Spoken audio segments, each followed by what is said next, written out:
السلام عليكم ورحمة الله وبركاته.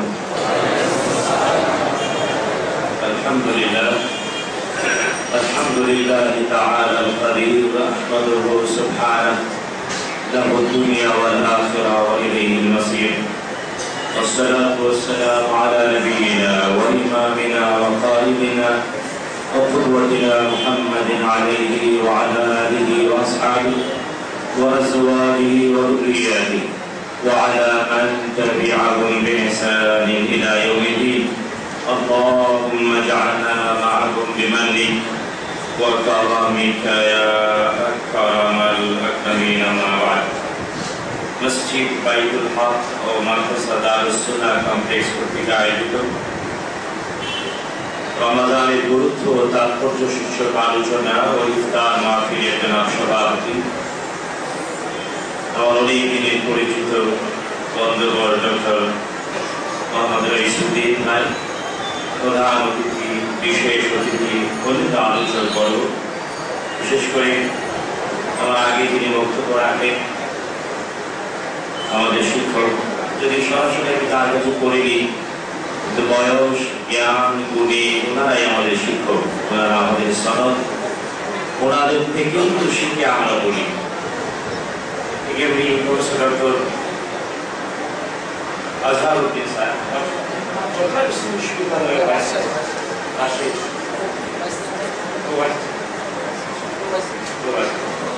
আরো অনেকগুলো আমার বলেছেন, আমার আগে আরো অনেকই বক্তব্য বলে গেছেন। আমি একটু ক্ষমা চাই যে আমি অনেককে চিনি না, আমি ছোট মানুষ বলে অনেককে চিনি না, আমাকে হয়তো অনেকে চিনেন, এটা ক্ষমা সুন্দর দৃষ্টিতে দেখবেন। আসলে আজকে আমাদের সমাজ, আমাদের জীবন, আমাদের দেশ আর আমাদের বাস্তবতা এবং আমাদের মাঝে যে মাস রমাদান কারীম এবং আমরা যে সিয়াম সাধনা করছি, আমাদের এই বাস্তবতায় রমজান, সিয়াম এগুলাকে ব্যাখ্যা করা উচিত, বোঝা উচিত। কারণ প্রত্যেকটা ইবাদতের মাকসাদ রয়েছে, ইবাদতের মাকসাদ বা টার্গেট বা কেন আমি ইবাদত করবো বোঝা উচিত। আমরা দুর্ভাগ্য অনেক ইবাদত করি, কিন্তু মাকসাদ বা টার্গেট বা উদ্দেশ্য না জানার কারণে অনুষ্ঠান সর্বস্ব হয়ে যাচ্ছি আমরা। এবং এই জন্যই সংখ্যায় সারা পৃথিবীতে মুসলমানরা আজ মানে থার্ড পজিশনে, সকল মুসলমান সংখ্যায় থার্ড পজিশনে, কিন্তু সংখ্যার দিক থেকে এত বেশি হওয়া সত্ত্বেও আমাদের যে এই পৃথিবীতে মর্যাদা, সম্মান এবং অধিকার থাকার কথা ছিল তা নাই। ঠিক আমি নিজের দেশ, নিজের সমাজ, নিজের পরিবারের দিকেও যদি তাকাই, আমরা কে কতদূর ভূমিকা রাখতে পারছি, কতদূর মূল্যায়িত হচ্ছি, কতদূর আমাদের সম্মান, এটা যদি প্রশ্ন করি তাহলে কেবল শূন্য শূন্য উত্তর আসে। তাই আমি আমার নিজেকে বলি, আপনারাও যদি উপকৃত হন, যে আমাদের প্রত্যেকটি কাজের জন্য কেন করছি কাজটি তা বোঝা উচিত। ইবাদতের ক্ষেত্রে জীবনের প্রত্যেকটি বিষয়েও যে কোনো কাজ অনর্থক বা অযথা করা উচিত নয়। আল্লাহ সুবহানাহু ওয়া তাআলা নিজেও কোরআনের কারিমে বলেছেন, আকাশ আর জমিন কোন কিছুই তিনি অনর্থক সৃষ্টি করেননি, উদ্দেশ্য রয়েছে। কিন্তু আমরা নামাজ পড়ি, মানুষের নামাজ পড়ে তাই আমি করলাম, মানুষে রোজা রাখে আমি রোজা রাখলাম, মানুষে এই করে আমি করলাম, তাই কি হবে? আমরা আজ এমন অনুষ্ঠান সর্বস্বতার দিকে আগায়া যাচ্ছি বলে ইবাদত যেমনটা রিজাল্ট দেওয়া উচিত আমাদেরকে দিয়েছে না। এমনকি ঈমান, সালাত, সাওম, হজ, যাকাত এর প্রত্যেকটি বাস্তব ইমপ্যাক্ট পৃথিবীতে ঢুকে রয়েছে। কারণ যে আল্লাহ সুবহানাহু ওয়া তাআলা আমাদেরকে তারই গোলামীর জন্য সৃষ্টি করেছেন, তিনি তো দোয়া শিক্ষা দিয়ে বলেছেন, দোয়া করো, রব্বানা আতিনা ফিদ দুনিয়া হাসানাহ ওয়া ফিল আখিরাতি হাসানাহ ওয়া কিনা আযাবান নার। আল্লাহ তাআলা তিনি দুনিয়া এবং আখিরাতে পার্থক্য করেন নাই, একই লাইনে একই সমান্তরাল বাস্তবতায় রেখে আল্লাহ তাআলা দুনিয়ার হাসানাত চাইছে চাইতে আদেশ করেছেন, সবচেয়ে শিখিয়েছেন। আখিরাতের হাসানাও তার কাছে চাইতে বলেছেন এবং বলেছেন জাহান্নাম থেকে চাইতে। তাই দুনিয়াকে বাদ দিয়ে আখিরাত নয়, আখিরাতকে বাদ দিয়ে দুনিয়া নয়। আজকে দুর্ভাগ্য, আমরা যারা ইসলাম চর্চা করতে চাই, আমরা কেউ মনে করি মুসলমান ইসলাম হতে হলে যাকাত আর ফিতরা মান্য, তার সদকা খেতে হবে। মাদ্রাসা মানে যাকাত ফিতরা মাদ্রাসা মান্যতে ক্ষেত্র। আর কেউ কেউ মনে করে না এগুলা কিচ্ছুই দরকার নাই, আগে একেবারে জেন্টেলম্যান। বুঝতে পেরেছেন? জেন্টেলিটি এমন হয় যে পশু হার এমন জেন্টেল।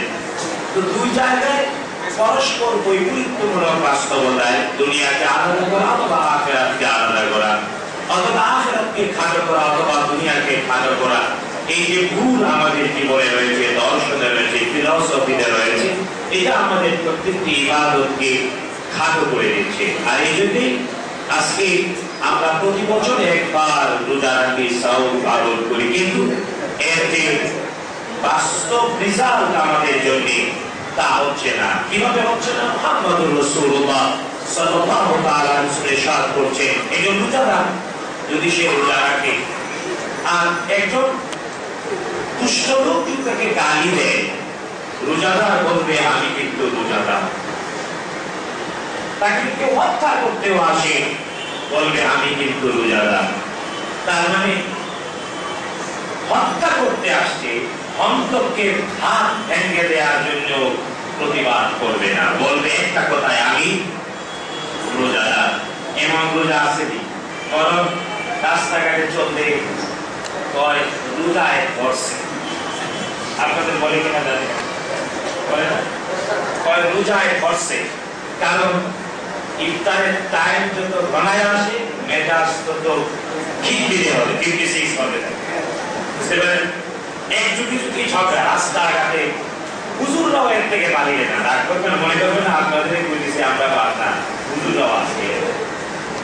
আমি দেখেছি তুই হুজুর ঝগড়া করে বলেন না, একজন কয় আরেকজন কয় রোজায় ধরছে। বললাম শুন, শব্দটা অ্যামেন্ডমেন্ট করে বলুন, বরং রোজাকে সে ধরেছে, যে ঝগড়া করছে সে রোজাকে চেপে ধরেছে।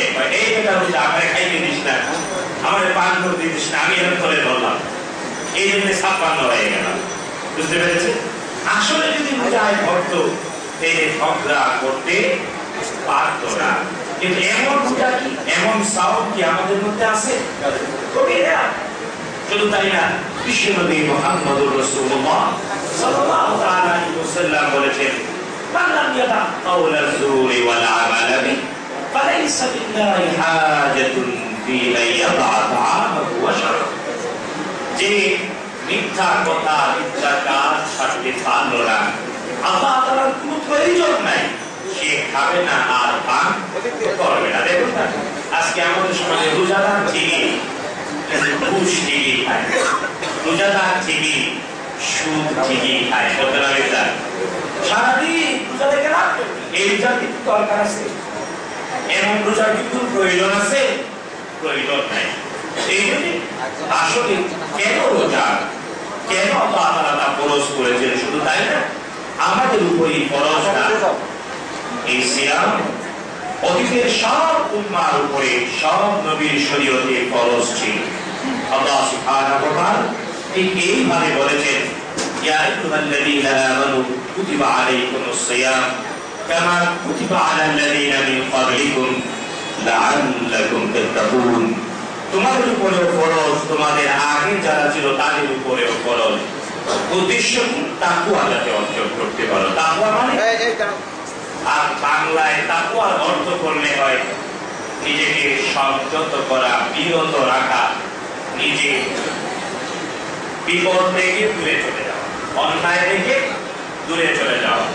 আর শরীয়তের পরিভাষায় তাকওয়া মানে হলো আল্লাহ তাআলার ভয় এবং ভালোবাসায় তার আদেশ যথাযথ পালন আর নিষেধ থেকে বেঁচে থাকা, এটা তাকওয়া। যদিও উবাই ইবনে কাব রাদিয়াল্লাহু তাআলা কে উমর ইবনে খাত্তাব রাদিয়াল্লাহু আনহু প্রশ্ন করেছিলেন, হে উবাই, আমাকে বলুন তাকওয়া কি? উবাই ইবনে কাব রাদিয়াল্লাহু তাআলা ওমর বিন খাত্তাব রাদিয়াল্লাহু তাআলা কে বলেছিলেন, হে খলিফাতুল মুসলিমিন, যখন মুসলিমদের খলিফা ওমর তখন তিনি প্রশ্ন করেছিলেন বয়োবৃদ্ধ সাহাবী উবাই ইবনে কাবকে, তিনি উত্তরে বললেন, আপনি খেলাফতের দায়িত্ব পালনের জন্য কি এমন কোন রাস্তায় কখনো গিয়েছেন যে রাস্তায় তিন দিকে কাদা, মাঝখানে ছোট্ট পথ? ওমর রাদিয়াল্লাহু বলে, হ্যাঁ, খেলাফতের দায়িত্ব পালনের জন্য অনেকদিন মরুদ্যানের ভিতর দিয়ে এমন তিন দিক থেকে কাদা, মাঝখান দিয়ে ছোট রাস্তায় আমি পথ চলেছি। উবাই ইবনে কাব রাদিয়াল্লাহু আনহু কিভাবে চলেছে? ওমর রাদিয়াল্লাহু বললেন, আমি তখন এমন ভাবে গিয়েছি যাতে কাদা আমাকে না ধরে, আমিও কাদার গায়ে না লেগে যাই। উবাই ইবনে কাব রাদিয়াল্লাহু বলেন, এর নাম তাকওয়া। আজকে একটা কথা অনেকেই বলে, সবাই ঘুষ খায়, আমি তো ঘুষ না খাইতে পারি না। সবাই মিথ্যা কথা বলে, আমি তো মিথ্যা কথা না কইতে পারি না। সবাই মানুষের সম্পদ আত্মসাৎ করে, আমি তো না পারি না।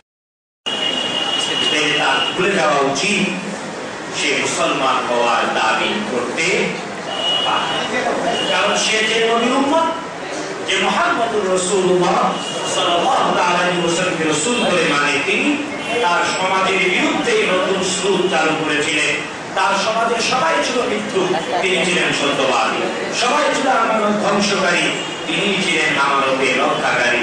তাই আজকেও রোজা তাকওয়া শিখায় মানে, আমার গায়ে কাদা লাগবে না, আমি কাদার গায়ে লাগবো না, কাদাও আমার গায়ে লাগবে না। মুসলমান পবিত্র চরিত্রের অধিকারী হবে, এর নাম তাকওয়া। এর চর্চা হচ্ছে, প্রত্যেকের ঘরেই খাবার আছে না নাই, পানিও আছে, কিন্তু সুবহে সাদিক থেকে নিয়ে সূর্যাস্ত পর্যন্ত ঘরে খাবার থাকা সত্ত্বেও খাচ্ছি না, গলায় পিপাসা থাকা সত্ত্বেও পান করছি না।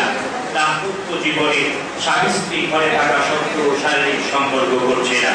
এটা কেন করছে না? কারণ আল্লাহ নিষেধ করেছে, আল্লাহ তাআলা নিষেধ করেছে, তাই করছি না।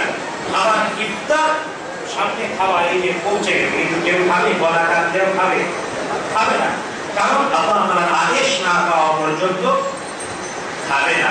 30 দিন পর্যন্ত বা 29 দিন পর্যন্ত যদি অভ্যাস চর্চা করে যে আল্লাহ আদেশ পালন করতে, নিষেধ থেকে বেঁচে থাকে, এর কেন জীবনের প্রতি করতে পারবেন না, কেন মিথ্যা কথা ছাড়তে পারবেন না, ঝগড়া ছাড়তে পারবেন না, ঘুষ ছাড়তে পারবেন না, সুদ ছাড়তে পারবেন না, সম্পদ আত্মসাৎ করা ছাড়তে পারবেন না। ওইগুলো যদি না ছাড়তে পারে, রোজা রাখার কোনো দরকার নেই, সাওমের কোনো প্রয়োজন। সুতরাং আজকে বাস্তব প্রেক্ষাপটে আমি আরেকটা উদাহরণ আমি বলি আমার ভাষায়, বাঙালিকে বোঝানোর জন্য তাকওয়া যদি বলতে হয়, উদাহরণ হলো ব্রেক। ব্রেক আমি বলি, এটা হলো ব্রেকের মতো। গাড়ি আপনারা চলেন না, গাড়ি অনেকের গাড়িগুলো আছে। বাংলাদেশ এত অসহিষ্ণু, রাস্তাঘাটে চলতে গেলে, বিদেশে মাশাআল্লাহ সবাই লেনে লেনে লাইনে লাইনে চলে। ঢাকা শহরে লেনে লেনে লাইনে লাইনে গাড়ি চালানো বড় কঠিন, ঠিক না বেটি? কখন কোন দিক থেকে এসে উপর উঠবে কেউ জানে না, কিন্তু তারপরেও ঢাকায় লক্ষ লক্ষ গাড়ি চলে, অ্যাক্সিডেন্ট খুব কম হয় না, খুব কম হয়, সত্যি খুব কম। কারণ কি? সবাই ব্রেক, সবাই কি বলে, আরেকটা গাড়ি পরে আসতেছে যাতে আমার গাড়ি টাচ না করে আমার ড্রাইভার ব্রেক করে, ওইটাও ব্রেক করে। বুঝতে পেরেছেন? মাঝে মাঝে অ্যাক্সিডেন্ট হয় কেন? লেটে পত্রিকায় নিয়ন্ত্রণ হারিয়ে হাতে পুড়িয়ে দিয়ে। তো জীবনের নিয়ন্ত্রণ গ্রহণের জন্য রোজা বা সাওম যেমন গাড়ি নিয়ন্ত্রণ রক্ষার জন্য ব্রেক। একটা মুসলমান যে রোজা রাখে, সে তাই যত অপরাধ দেখবে তাই সে আর সামনে আগাবে না, কারণ রোজাটাকে শিক্ষা দেয়। আজকে এমন রোজাদারের সংখ্যা কম। সত্যমিতা আমরা আলেমুলাম হুজুর থেকে শুরু করে গায়ের হুজুর সবাই এই করে। কতজন হুজুরও যেমন আছে যে সিন্নি দেখতে টিপা লম্বা করে না, বুঝতে পেরেছেন? ঘুষ করে 10 টাকা সালাম দেয়, তারপর দিয়ে তার ছেড়ে দেয়, ঠিক আমরা পাঠ করে দেওয়া। ঘুষ করে দেখতে হুজুর লম্বা সালাম করে, এরা লম্বা টাকা দেয়, ঠিক হবে? ঠিক তো হুজুরে তো ঠ্যাং ভাঙা উচিত আগে। এই হুজুররা যদি ঠিক হতো, মানুষ আলিমের যাবে না। তাই এটা আমার আপনারা কই না, আমি নিজের নিজে কই না, আপনারা কই না, অপরাধ একটি গোষ্ঠী হলে সমালোচনা করা যায়। এটা করছি সংশোধনের জন্য, তার মানে আপনাকেও ছেড়ে দিচ্ছি না, আপনাদেরও ঠেকে করা উচিত, আশার দেওয়া উচিত, ঠিক না? নামাজ পড়ে আপনাকে নিয়ে আছে, নামাজ তোমাকে অশ্লীলতা থেকে বাঁচাতে পারে না। আল্লাহ তাআলা স্পষ্ট করেছেন, ইন্না সালাতা তানহা আনিল ফাহশাই ওয়াল মুনকার, নিশ্চয়ই নামাজ মন্দ আর অশ্লীল কাজ থেকে বিরত। প্রথম কাতারে দাঁড়ায় নামাজ পড়ে বেরিয়ে আসে সেই মিথ্যা কথা, তুই না পারি পূজনে কম, কারা করে? আমরা করি, আপনারা করে, ঠিক না? এমন আমাদের কোনো দরকার আছে? বরং আল্লাহ তাআলা দোয়া শিখিয়েছেন, ইমাম যারা দোয়া করো, ভালো মানুষের ইমাম। আমি তো তাই বলি, আমি ঘুষ করে ইমাম নই, সুদ করে ইমাম নই, মৃত্যুকের ইমাম নই। বুঝতে পেরেছেন? আল্লাহ তাআলা দোয়া শিখিয়ে বলেছেন, ওয়াজআলনা লিল মুত্তাকিনা ইমামা। আল্লাহ তাআলা তোমাকে যে ভয় করে, যার মধ্যে তাকওয়া আছে, তার ইমাম বানাও। বলেন আমিন। আমাদের ইমাম মুত্তাকিনের ইমাম হবে, আমরাও হব মুত্তাকি। বলেন আমিন। করছেন কেউ গুসা করছেন, রাগ করছেন নাকি? রোজার এই শিক্ষা, ব্রেক করতে পারা, নিয়ন্ত্রণ, নিজেকে নিয়ন্ত্রণ করতে পারা রোজা শিক্ষায়। তবে হ্যাঁ, রোজার আরেকটা গুরুত্বপূর্ণ তাৎপর্য হলো কোরআনুল কারীম এবং কোরআন শিক্ষা, কোরআনকে জীবনে বাস্তবায়ন করা। আমরা মুসলিম জাতি ধ্বংসের বড় কারণ, আমাদের জীবনে কোরআন নাই, কথায় কোরআন নাই। ওয়াজ করবে 2-3 ঘন্টা, করবে সমানে এমন সব বক্তৃতা, সব কোরআনের বিরুদ্ধে। টেলিভিশনে কোনো শব্দ মাথায় করে দেওয়া, আমাদের খারাপ কাজ করবে, সেটা গেলে আর কি বলি। আদম আলাইহিস সালাম নাকি 360 বছর এক পায়ের উপর দাঁড়ায় দোয়া করছে, শেষে নাকি মুহাম্মদ সাল্লাল্লাহু আলাইহি ওয়াসাল্লামের নামটা স্মরণ হয়েছে, আর দোয়া করছে, দোয়া কবুল হয়েছে। আর ওই পায়ের ছা বাইনা দেখাই দিতে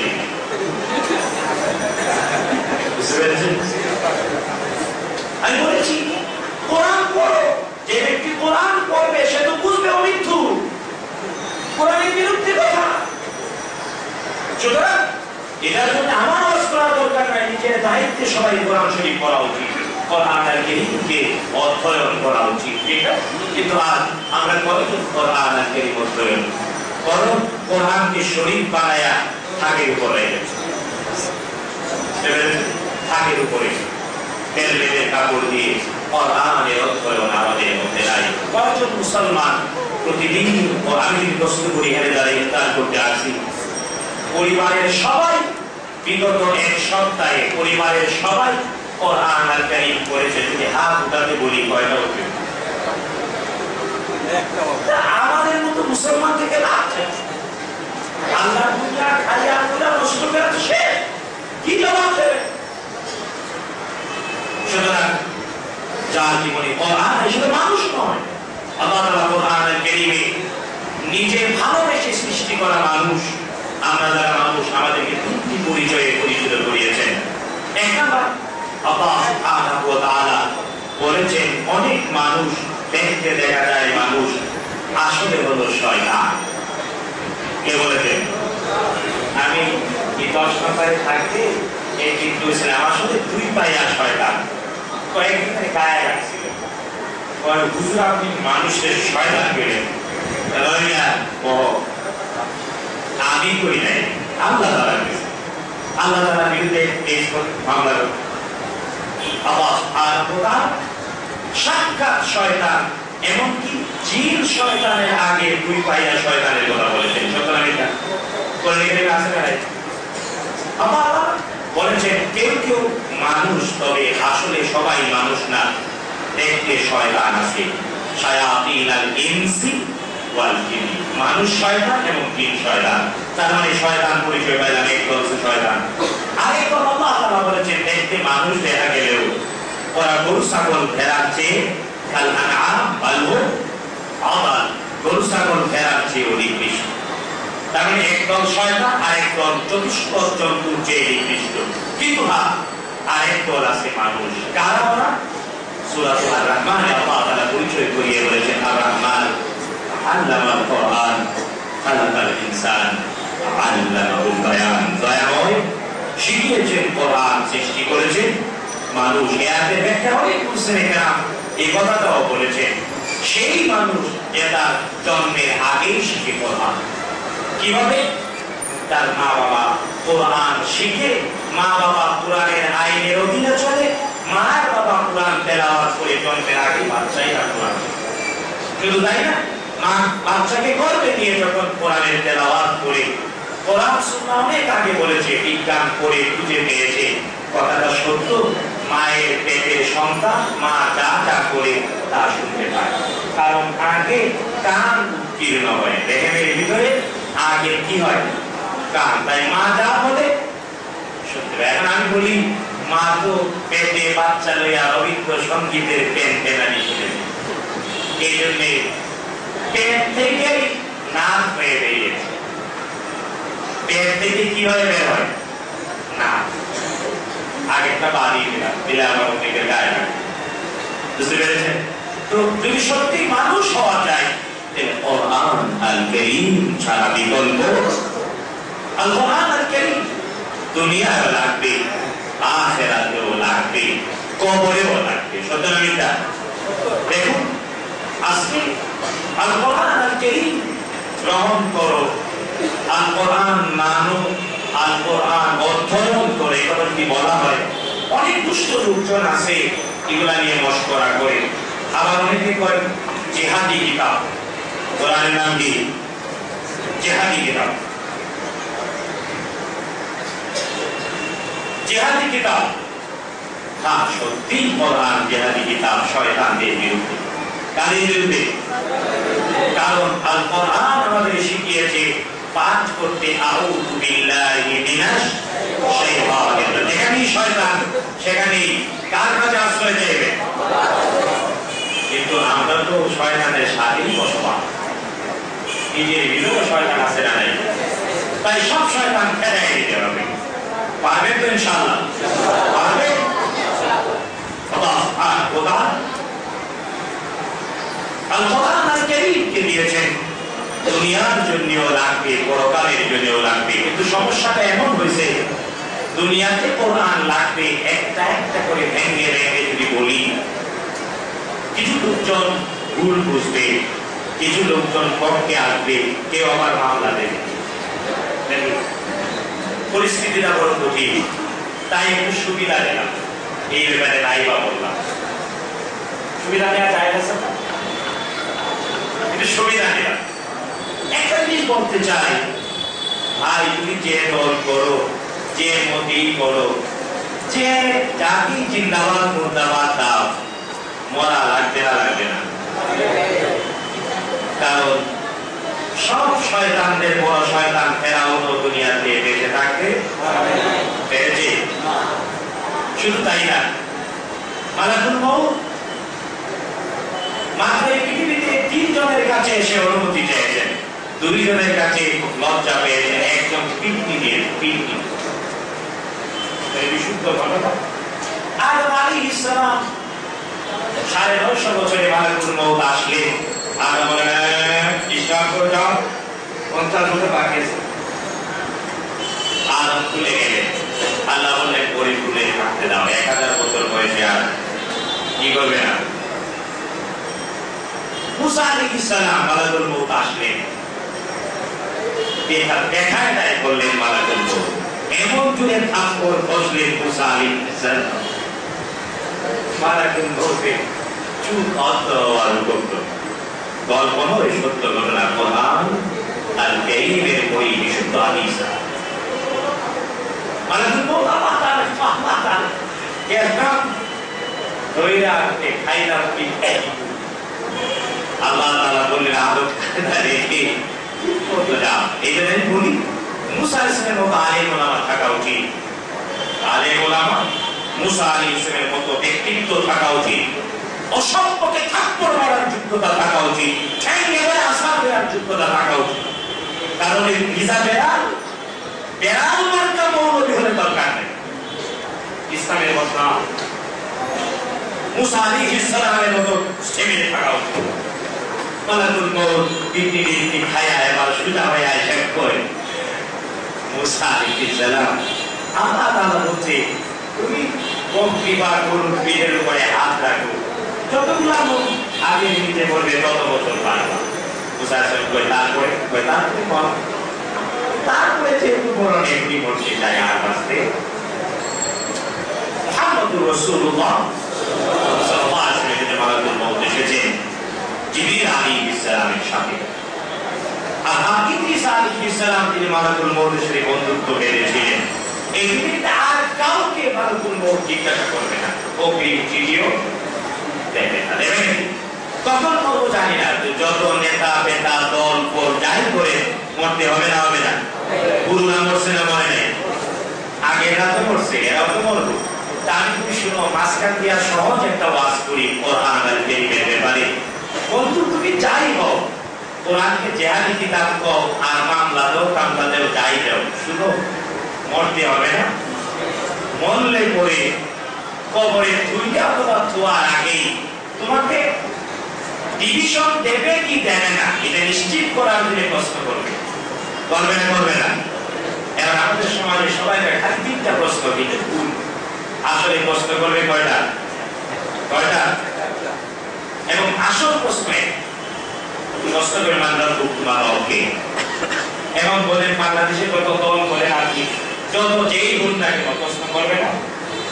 হ্যাঁ, তোমার রবকে আপনারা উত্তর দিতে পারলেন রব্বি আল্লাহ। দুই নাম্বার তো মরাদিন বা দিন কি, জীবন আদর্শ কি ছিল, তবে দিন আল ইসলাম।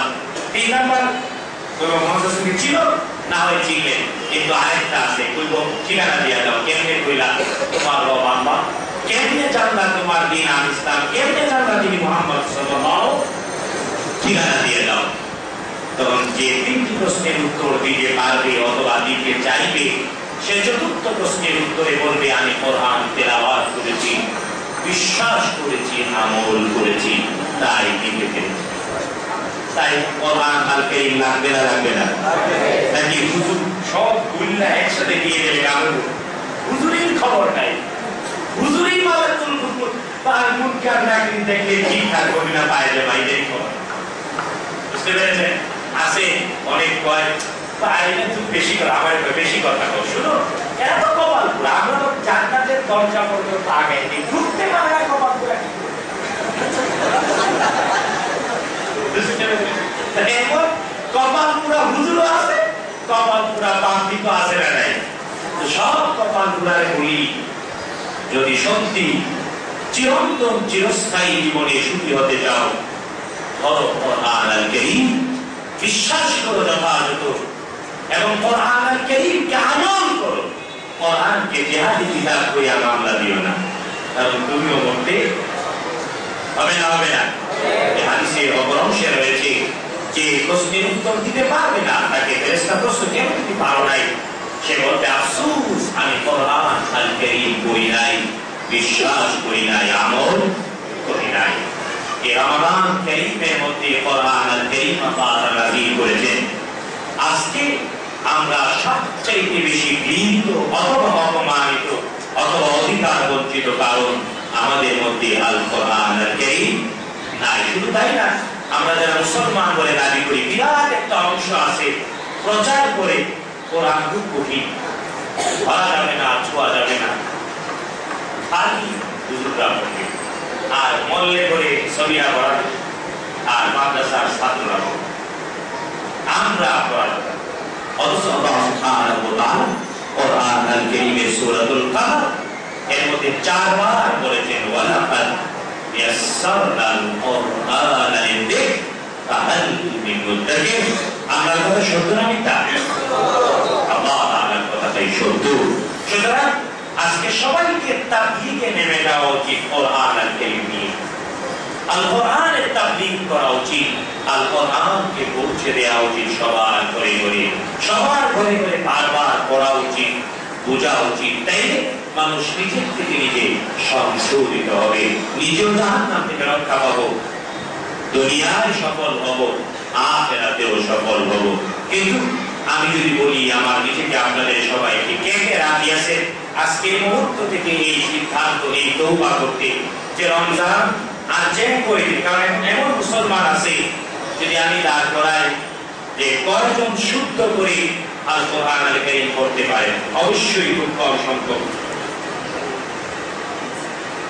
যদি প্রশ্ন করি 30 পারা কোরআন 114 সূরা আল কোরআন আল কারীম একেবারে তাকবীরের সাথে তেলাওয়াত করতে পারেন এমন কয়জন আছেন? হাত তুলে দিলে কম করা বিষয়। আফসোস, এই জন্যই ধ্বংস। তাই এই মুহূর্ত থেকে, কারণ এখন নতুন নতুন অনেক মেথড আবিষ্কার হয়েছে, অল্প দিনে 20 দিন 25 দিন 30 দিনে আল কোরআন আল কারীম এর বিশুদ্ধ তেলাওয়াত তাসবিহ সহ শেখা যায় না। তাই আজকে নতুন করে ষড়যন্ত্র শুরু হয়েছে, পরে ভিতর এবং বাহির থেকে, মুসলমান এবং গায়ের মুসলমানদের থেকে ষড়যন্ত্র, যাতে করে আল কোরআন আল কারীম থেকে আমাদেরকে দূরে সরায় রাখা যায় এবং ষড়যন্ত্রকারীরা সাকসেস আমরাই হয়েছি। এই জন্য আজকে অনেক বড় মুসলমান, নামে অনেক বড় মুসলমান, বাপ দাদা মুসলমান, 14 গোষ্ঠী মুসলমান, কিন্তু কোরআন আল কারীম পারে না, আল কোরআন পড়তে পারে না, বুঝে না, অনুধাবন শক্তি নাই। আমার আফসোস হয় আমাদের ব্যাপারেই হয়তো আল্লাহ তাআলা অগ্রিম জানিয়ে দিয়েছেন তার হাবিব মুহাম্মদুর রাসূলুল্লাহ সাল্লাল্লাহু আলাইহি ওয়াসাল্লাম কিয়ামতের কঠিন দিনে অভিযোগ পেশ করবেন একদল মানুষের বিরুদ্ধে। সূরাতুল ফুরকান এর 30 নম্বর আয়াতে আল্লাহ তাআলা বলেছেন, ওয়াকালা রাসূলু ইয়া রাব্বি ইন্না কওমি ইত্তাখাযু হাযাল কুরআন মাহজুরা। নবী বলবেন, হে আল্লাহ, এই যে আমার সম্পদ আমার উম্মত ধরে দাবি করতো, ওরা বিশ্বাস করতো তোমাকে, আমাকেও বিশ্বাস করতো, কিন্তু কোরআনকে হিজরত করেছে। কোরআন আল কারীমকে হিজরত মানে কোরআনের তেলাওয়াত ঠিকমতো না করা, কোরআন অনুধাবন না করা, কোরআন আল কারীম অনুযায়ী আমল না করা, কোরআন আল কারীম যা বুঝলাম, অনুধাবন করলাম, আমল করলাম, তার একজনের কাছে পৌঁছে না দেয়া, আল কোরআন আল কারীমকে সাহায্য না করা। আজকে এই সব কয়টা পাপ আমাদের মধ্যে আছে না নাই? আছে না নাই? সুতরাং ইফতারের মুহূর্তে আমি আমার নিজেকে আপনাদের সবাইকে বলি, আসুন বিশ্ব নবীর অভিযোগে অভিযুক্ত হবে। কে কে রাজি আছেন অভিযুক্ত হয়েছে?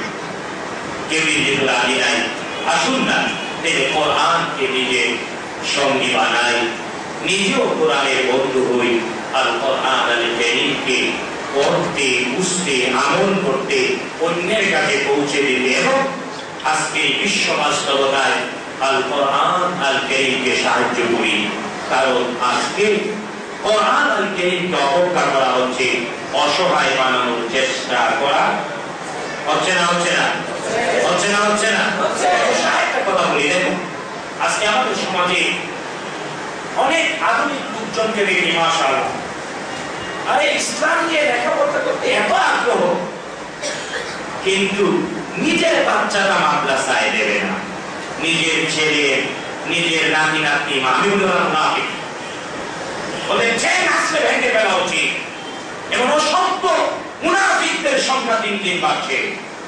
হাত দেখায় 2-3 টা বাংলা বই পড়ে শুধু আমার বিষয়, আমি মাফ করলে ক্ষমা চেয়ে নিয়ে বলছি, এদেরকে মনে হয় সব 32টা থাপ্পড় দিয়ে ফেলে দেয়।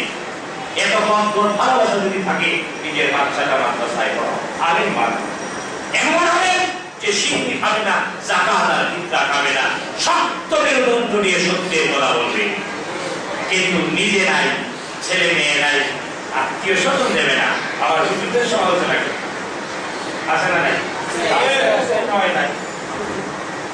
এমন আছে না নাই? সুতরাং মাদ্রাসায় পড়া উচিত যার বাপের টাকা পয়সা আছে, যার নিজের বংশ গৌরব রয়েছে, সে মাদ্রাসায় পড়বে। বুঝতে পেরেছেন? ওই সিনিয়র যাকাত খাওয়া মৌলবি দেওয়া হবে না। মাদ্রাসা কোরআন এবং সুন্নাহ, এবং যারা কোরআন এবং সুন্নাহ যারা গ্রহণ করবে তারাও শ্রেষ্ঠ হবে। বিশ্বনবী মুহাম্মদুর রাসূলুল্লাহ সাল্লাল্লাহু আলাইহি ওয়াসাল্লাম বুখারী হাদিস, খায়রুকুম মান তাআল্লামাল কুরআনা ওয়া আল্লামা, তোমাদের মধ্যে সেই সর্বশ্রেষ্ঠ যে কোরআন শিখে এবং শেখায়। আজকে আছে নাকি শ্রেষ্ঠ? আমি আমার একটা ঘটনা মনে পড়ে, বাইতুল মুকাদ্দামের মরহুম খাতিব উবাইদুল হক সাহেব, নাম শুনছেন আপনারা? তিনি একটি অনুষ্ঠানে গেলেন, তো তিনি খাতিব ওনাকে স্বাভাবিকভাবে সামনের কাতারে বসতে দিয়েছে। মঞ্চে মাত্র 3টা চেয়ার, 2জন মন্ত্রী আমন্ত্রিত, 2জন মন্ত্রী আর একজন সভাপতি, 3জন মন্ত্রী। খতিব সাহেব জিজ্ঞেস ওই মেয়েরা আমরা এখানে বসতে দিলাম, ওইখানে কারা বসবে? উত্তর আসছে মন্ত্রী সাহেব বলবে। হুজুর কয় দেখো, যদি আমি মাহফিলে থাকতে হয় আমি ওখানে বলবো, শয়তান এসে দিতে বলবে। কারণ বিশ্বনবীর কথা সত্য না তোমাদের কথা সত্য? বিশ্বনবী বলেছেন কোরআন যে শিখে শিখায় সে সর্বশ্রেষ্ঠ। মন্ত্রীর যে আমি বর্ণনা ছিল, তিনি বললেন সত্যি বসলেন, আর মন্ত্রী সাহেব 2জন এসে নিচে বসলেন। এমন আলেম হওয়া দরকার, বুঝতে পেরেছি? আর এমন আলেম সম্ভ্রান্ত পরিবার থেকে আসবে, ভালো বংশ থেকে আসবে। তার যে সকল বন্ধুরা কোরআন হাদিসের ভালোবাসা দেখান, অত্যন্ত আল্লাহর ওয়াস্তে নিজের বাচ্চা ছেলে মেয়েকে সত্যিকারের আলেম বানান, কোরআনের রওনক, ইসলামের মর্যাদা অনেক অনেক বেড়ে যাবে। হয়তো অনেক কৃতজ্ঞতাই বলে ফেললাম, আপন মনে করে অনেক কথাই বললাম, না করবেন না? আমাদেরকে আল্লাহ তাআলা সত্যিকারের গোলাম মুহাম্মদুর রাসূলুল্লাহ সাল্লাল্লাহু আলাইহি ওয়াসাল্লামের যথাযথ ইত্তেদাকারী, সুন্নাহ অনুসরণকারী উম্মত হওয়ার তৌফিক দিন, আর এর দ্বারাই শ্রেষ্ঠ মানুষ হওয়ার তৌফিক দিন। বলেন আমিন।